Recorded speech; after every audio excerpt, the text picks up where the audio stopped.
నా పేరు శ్రీకాంత్, మాది ఎర్రకుంట తండ, జనగాం మండల్, జనగాం జిల్లా. నేను పెళ్లి చేసుకుని గత 8 సంవత్సరాల నుంచి ఎంఆర్ ఆఫీసుల చుట్టూ తిరగడం జరిగింది. కానీ నాకు కొత్త రేషన్ కార్డు అనేది ఇప్పటి వరకు రాలేదు. మాకు 2 పిల్లలు అయినప్పటికీ రాలేదు. పాలనలో మేము దరఖాస్తు చేసుకోవడం జరిగింది. కొత్త రేషన్ కార్డు రావడం జరిగింది.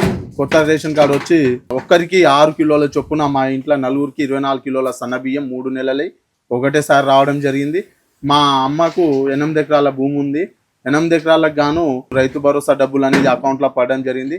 అట్టి డబ్బులతోటి మేము నాట్లు వేయించుకున్నాము, మందు బస్తాలు, ఎరువులు అవి తెచ్చుకున్నాము. మరియు మాకు 500 గ్యాస్ అనేది రావడం జరిగింది. మహిళలకు ఫ్రీ బస్సు, మా భార్య హన్మకొండకు అటు వెళ్ళనికి మహిళలకు ఫ్రీ బస్ అనేది వర్తిస్తుంది. హాస్పిటల్కి ఎటన్నా వెళ్ళనికి వర్తిస్తుంది. మాకు 200 యూనిట్ ఫ్రీ కరెంటు. ఇప్పటి వరకు మేము ప్రజాపాలన వచ్చినప్పటి నుంచి మేము ₹1 అనే కరెంట్ బిల్ ఇప్పటికీ చెల్లిస్తలేము. అంతా ఫ్రీ కరెంటే వస్తుంది. మాకు రేవంత్ అన్న సర్కారు చాలా బాగా పనిచేస్తుంది. మాకు ప్రతి పథకం అందుబాటులోకి వస్తుంది. ప్రతి పథకాన్ని మేము ఉపయోగించుకుంటున్నాము. థ్యాంక్ యూ రేవంత్ అన్న.